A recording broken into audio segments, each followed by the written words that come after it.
The Rockets are kind of built to compete, but Jalen Green is not going to be the best player on a championship team. He's not consistent enough as a scorer right now to be able to do that. He has a lot of rough nights. When he's hot, he's hot. When he's not, he's not. And he is one of those big kind of volume guys that you really don't know if you could depend on. He hasn't obviously had any playoff experience. I'm not going to shit on him too hard. Like, Devin Booker had a lot of years on poverty Suns teams until they finally got Chris Paul and that jump started it. So I can't say that I blame the Rockets for trying to get some talent and upgrade their roster, right? But you have to understand what the trajectory of your team is, and you have all this young talent that you're trying to get to a point where they can lead you somewhere and you can contend with these young guys. Like, Jabari Smith needs touches. And Thompson, he needs touches. He needs to play. He needs experience. He is especially the one that needs the touches because he's so raw as a prospect. Like, he has all the athleticism in the world. He does have pretty good handles, but the rest of his game is pretty incomplete. Obviously, he's a great defender. That's why he went so high in the draft. But him and his brother are people that need touches. They need to play. They need experience. That's how they're going to get better. It kind of reminds me of when Jason Tatum and Jaylen Brown were trying to, split time behind Kyrie Irving and Gordon Hayward once they'd already proved themselves to be like, really talented guys. At that point, you're almost like, all right, well, these guys made the conference finals and Jason Tatum's a rookie. Do you trade Kyrie right now? Do you trade Gordon Hayward right now? Like, just get assets and then you stock up on assets and you let those guys develop. That's not exactly an option that the Rockets have because they've already committed to paying these guys. They've overpaid. Dylan Brooks has been really good, especially from what I think a lot of people expected of him. He was like a low 40s, pretty inefficient scorer, but now with Houston, he's having a pretty good season so far. Similar, output scoring wise, but a lot more efficient. Obviously, good defense. He did kind of display this in the World Cup too for Canada. They had a pretty good run. So, I'm not exactly too surprised. I guess my point here more is just in the fact that I don't know what to expect out of this roster. It really confuses me, and I'm probably that's what the title of the video is going to be because I just don't know where they're at. I just don't think that they have the talent to compete in the West. They're not really going to be able to win a playoff series yet.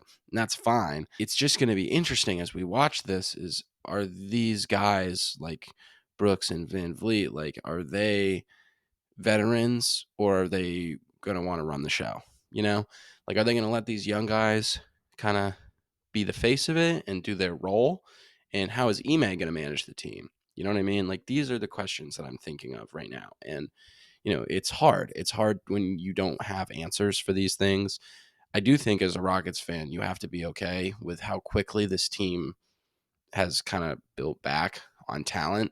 They've picked pretty well. They've made some good draft selections. Obviously, they've been abysmal the last couple of years, but they're going to be mid now. And from being abysmal and then being mid, you know, you can't expect them to be a contender immediately, right?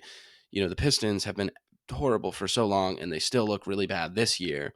So at least you're not that, you're not still bad, even though you are continuing to acquire talent and the talent just isn't contributing to good basketball. You do have a good coach. You have a competent coach in Ime Udoka. You have young, hungry guys that are just trying to prove something. You have a guy in Fred VanVleet who has championship experience from 2019 with the Raptors, and you have Dylan Brooks. He's the glue guy for the team. I hate using it, but every team needs a glue guy, and he's going to be their glue guy.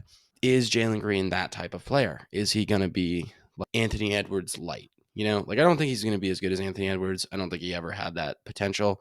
I do think that he can be sort of how the Wolves are right now in a season or two. Like, the Wolves have been mid the last couple of years. They have all the talent. It's not working. But now, they're hot.